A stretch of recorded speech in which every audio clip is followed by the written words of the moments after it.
Ndabasuhuje rero mbahaye ikaze mwebwe mukomeje gukurikirana ibiganiro byacu kuri Kirabo TV nk'uko bisanzwe ku biganiro tubagezaho by'urukundo ndetse n'ibindi bitandukanye.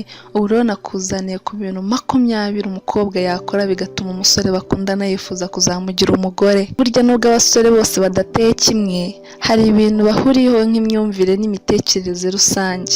Bityo ibi bikaba ari ibintu 20 byafasha umukobwa wifuza kuba igikundiro ku mukunzi we, akabasha kongera no kwishimirwa n'umusore bakundana ku buryo amwifuzaho kuba yamubera umufasha. Icya mbere, gerageza kugaragara neza uko ushoboye kose. Abasore burya bakururwa cyane n'ibigaragara, kandi aba yumva yaterwa ishema no kugira umukunzi ugaragara neza. Umwe azahura nawe ari kumwe n'inshuti ze, ntagire ipfunwe ryo kuziratira ko ari wowe mwamikazi w'umutima we. Iyiteho kandi ugaragaza isuku mu mwari ubikwiye koko. Icya kabiri, hora iteka ufite impumuro nziza. Abasore burya nubwo atari ko bose bakunda kwitera imibavu, ariko burya bakunda cyane umukobwa uhumura neza. Umwe umusuhuza akamuhobera, bamara gutandukana kumva aracyumva impumuro ye. N'inkumi ni byiza ko uzajya uzirikana kujya imbere ye cyangwa guhura nawe wikozeho rwose. Impumuro imeze neza usanga iteka yifuza kuba kumwe nawe, kandi nimutandukana ntuzigera umuva mu bitekerezo bye. Icya gatatu, irinde kumuhoza ku nkeke no kumugaya buri gihe. Aha munyumve neza mwankoma imwe, sinshaka kuvuga ko umukunzi wawe natakwitaho, nakora amafuti cyangwa ikindi kidahwitse utazamugaya. Kora uzabikorana ubwenge, wowe uhera ku byiza bye ukamushimira, noneho ibyo atakoraga neza akabikora neza, kugira ngo ashimwe aho kugira ngo abikore ko wamutonganyije. Urugero hano nabaha: erega umukunzi wawe niba wenda akunda inzoga cyane, mubwira uti ariko turi umusore mwiza, nkunda uburyo ugira umurava nubwo akenshi uteshuka kubera inzoga. Mubwije ukuri ko natagira icyo abivuga azaba aritaye mu gutwi, kandi azumva ko akwiye kuba yazireka kugira ngo umushime. Icya kane, mukunde kandi ubyerekane. Muri iki gihe usanga abantu benshi bavuga ngo urukundo rw'ubu nta kigenda, ngo abakobwa b'ubu baratendeka n'ibindi nk'ibi. Mwereke itandukaniro ryawe n'abandi, wikwitwararika ngo wumve ko yazakure ku gaseba, ahubwo mukunde, umuteteshe, umwereke ko umufitiye ishema rye mu bandi. Umwereke ko ufite ishema rye mu bandi, uzaba ari bwo uharanira ko atarota kukureka. Nubikora neza rwose, azumva ko ntaho yagusiga ajya, kandi yumve ko ntacyo yakuburanye yaba ajya gushaka ahandi. Icya gatanu, ikunde wowe ubwawe. Ntugakunde kubwira umukunzi wawe ibibi wibonaho ngo umubaze ngo ariko ubu ko nabyibushye cyane ntibikubangamira, nsigaye nanga ukuntu ungana, nsigaye narabaye igikara. None se reka nkubaze, numara kumwereka ko wowe ubwawe utifitiye icyizere, urumva ari we uzakikugirira koko? Sigaho w'umupfapfa, wowe wabyibuha wananuka, uruhu rwawe rwahinduka. Mwereke ko wifitiye icyizere, kandi wirinde kumwereka ibyo uzi nk'inenge kuri wowe, kuko ushobora gutuma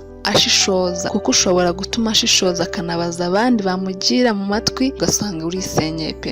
Icya gatandatu, irinde gutuma afuha kandi umurwanire ishyaka. Kuba waba udaca inyuma umukunzi wawe ntibihagije, ukwiye no gukora ibishoboka ngo atagukeka akaba yagufuhira. Niba agukunda yumva ko uri umukobwa n'abandi basore bifuza nk'uko nawe byagenze, bityo akumva ko isaha n'isaha bagutwara. Ko umusore agukunda cyane, niko arushaho kumva afite impungenge, kuko aba yumva afite agaciro gahambaye buri wese akureba. Kora ibishoboka byose rero ugabanye urukururano n'abandi basore, ugabanye gutaha amajoro cyane no kugira gahunda zidasobanutse kandi utanazimubwiye. Mbese ukora ibishoboka byose ye kujya ahangayika umutima ko hari abandi mufitanye umubano wihariye. Icya karindwi, kunda inshuti ze. Niba umusore mukundana afite abasore bagenzi be ubona ko ari inshuti magara, ibuka ko bafite ibyo bahuriyeho, kandi bashobora kuba baranamugira inama mu gihe yafataga umwanzuro wo kugusaba urukundo. Wihita uhubuka ngo wereke umukunzi wawe ko inshuti ze ntaho uhuriye nazo, ahubwo wereke umukunzi wawe ko wubaha kandi ukunda inshuti ze ubigiriye we. Bizatuma rero arushaho kugira ishema, kandi n'ikibazo cyose mwagirana, za nshuti ze zizakuvugira neza ku mukunzi wawe igihe cyose waba warazisanzuyeho, ukazereka koko kuri umukobwa w'umutima. Icya munani, mwereke ko uzi guteka kandi wifuza kuzajya umutekera. Iki ni ikintu abakobwa badaha agaciro cyane, mbabwije ukuri. Burya umusore wese ahava akagera akunda umukobwa uzi guteka, akunda kuba yazagera aho atekerwa n'umugore. Mbese ni ibintu bashyira imbere cyane. Nubwo mwaba mutarabana rero, ntuzakore ikosa ryo kwakiriza umukunzi wawe ibiryo byatetswe n'umukozi. Nibiba ngombwa jya ureka abanza aze maze ushyashyane umutekere. Ibyo rero bihita bituma mu mutwe batangira kwitekerezaho nk'igihe waba urimo kumutekera mubana muri kumwe. Aha rero n'abagore bumvireho, mbere yo kwibaza impamvu umugabo wawe yaryamana n'umukozi, banza wibaze impamvu buri gihe yajya yakirwa n'umukozi ku meza. Yego ntiwareka akazi, ariko kandi nanone igihe utakoze ntuzigere uha umwanya umukozi ngo ateke. Kandi nabwo mu minsi y'akazi nabwo jya ugerageza ubaze umugabo wawe uti uyu munsi tugutekera iki mugabo mwiza? Nubimubaza azumva ko nubwo byatetswe n'umukozi aba yabibwirijwe na nyirabuja. Cya 9, mukunde nk'ufite uwo murushanwa. Abantu bajya bakunda kuvuga ngo abagore n'abakobwa bagira inzaratsi. Ibyo nanjye ndabyemera ko zibaho, ariko izo nemera si iz'ibyatsi n'ibipfuye amaso ndetse n'ibindi nazi. Inzaratsi ni ugukunda umukunzi wawe nk'ufite uwo murushanwa, ukamugenera impano, ukajya umukorera utuntu mbese wumva nta wundi wabasha kutumukorera. Ariko n'uwabigerageza atageza ahawe, uba umwifatiye rwose, aragenda agatwarwa, umutima akawigarurira wowe wese uko wakabaye. Icya 10, menya kumutetesha. Gutetesha burya bibaho mu buryo bwinshi. Ni byiza kuzirikana ko gushima. Gutetesha burya biba mu buryo bwinshi. Ni byiza kuzirikana ko gushima ibyiza biri ku mukunzi wawe ari ingenzi cyane. Ahita yumva ko ahantu akunzwe ashimwa ntacyo yahanganya. Mwereke ko umuha agaciro kandi ari ingenzi cyane kuri wowe. Umwereke ko akurutira byose kandi umuritira bose. Umwite utuzina tuzatuma kuko yiyumva nk'udasanzwe kuri wowe. Icya 10, mwereke ko umufuhira. Hano iyo tuvuze gufuha ntituba tuvuze gukabya.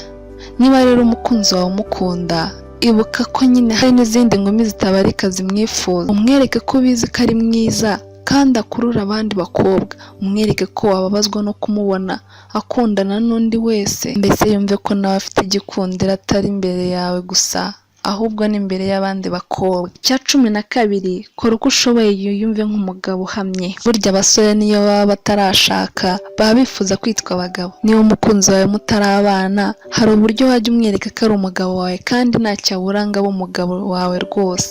Nubwo igihe cyo kubana cyaba kitaragera, ni papa w'abana uzabyara. Ahangaha ni muba mwagirana gahunda mukagahana ibitekerezo. Jya umubwira uti umugabo niwe ufata umwanzuro mu rugo. Se nimuba murimo kuganira, umubwira uti mbona uzambera umugabo w'igitangaza. Mbese n'utundi uzajya umubwira utuntu twinshi dutandukanye tw'urukundo. Ibyo byose bizagenda bituma yiyumva nk'uwarangije kuba umugabo wawe kandi akumva ko akwiye kubiharanira kugeza bigezeho. Ikindi cya 13 rero, tangira umubere umufasha. Iyo umusore afashe icyemezo cyo gushaka, aba yifuza umufasha bazashyira hamwe bagafatanya gukorera urugo, akamubera umujyanama, akamubera umuterankunga mu bitekerezo n'ibindi nk'ibi. N'ubundi rero umukobwa, nubwo mwaba mutarabana, birahagije kuba mukundana. Ngo ujye ubasha kumwungura inama. Niba uzi ko arimo gutegura umushinga runaka, ushaka uburyo bwose wamwungura igitekerezo. Nugira aho ubona ikiraka cyangwa ikindi cyamugirira akamaro, umurangire, mbese mwereke ko ushishikajwe cyane n'iterambere rye. Icya 14, gerageza kwiteza imbere no kwita ku buzima bwawe bw'ahazaza. Ereka umukunzi wawe ko ushoboye. Niba ufite akazi ugakore neza, niba uri umunyeshuri wige neza ushyizeho umwete, kandi niba utanafite akazi ube umukobwa w'imishinga ku buryo ubushake bwawe nabishoboye yagutera inkunga.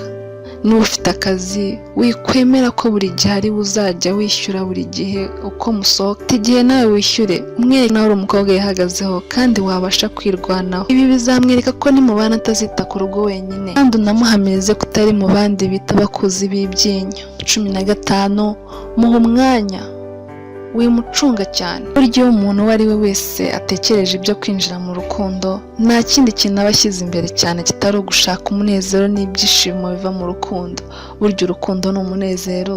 Gerageza rero nawe umukobwa ukora ibishoboka byose umushimishe, kandi burya abasore ntibagorana. kumuganiriza, kumubwira utuntu twiza wabonye, kumubwira udukuru dushimishije, byose bimutwara umutima akumva ko ari wowe soko byishimo bye, soko y'amavomo, umunezero we buri gihe.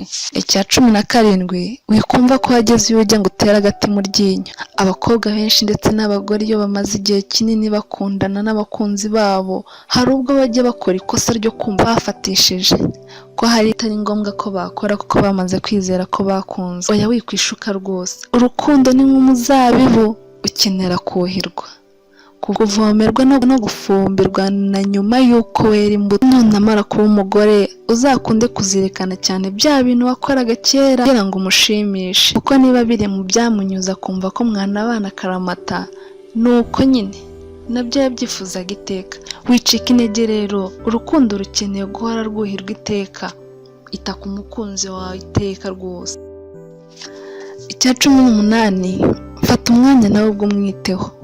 Iyo wamaze gukundana n'umusore ndetse mukagera kuri rwa rwego utangira no gutekereza ibyo kuba mwarushinga, jya uhita unazirikana ko ugomba gutangira gukora bimwe mu byo ugomba kuzakora mwabanye. Menya rero kwita ku musore mukundana hakiri kare, umumenyere imyenda imubera, umubwire ayigure cyangwa umufashe kuba wayigura nimba ufite ubushobozi. Gusa ibyiza iyo bibaye ngombwa ni wowe uyimugurira rimwe na rimwe. Jya unamutera agapasi cyangwa unakore n'ibindi wazanakora mwabanye, byinshi bitandukanye wamukorera rwose akanyurwa akishima. Icya 19, uba umukobwa kandi witware nkabo. Muri iki gihe usanga hari abakobwa bamwe na bamwe bitiranya ibijyanye n'uburinganire ndetse n'ubwuzuzanye, ugasanga bo barabifata nko kwigira ibyigenge bakitwara uko babishakiye. Tware nk'umwari ubereye u Rwanda, umenye ko utagomba kuba umukobwa w'akabari, umenye ko utagomba gutaha ibicuku no kwigira inakoreka mu muryango wawe ukomokamo. Icya 20, mwereke kunyurwa kandi ureke kumuzanaho ibikangisho. Abahungu burya banga abakobwa bashyiraho ibikangisho. Bamwe bababwira ngo nudakora iki bizagenda gutya, ngo uramutse ukoze ibi byanjye nawe byahita birangiriraho, ngo nukora iki ntuzongere kumvugisha, n'ibindi.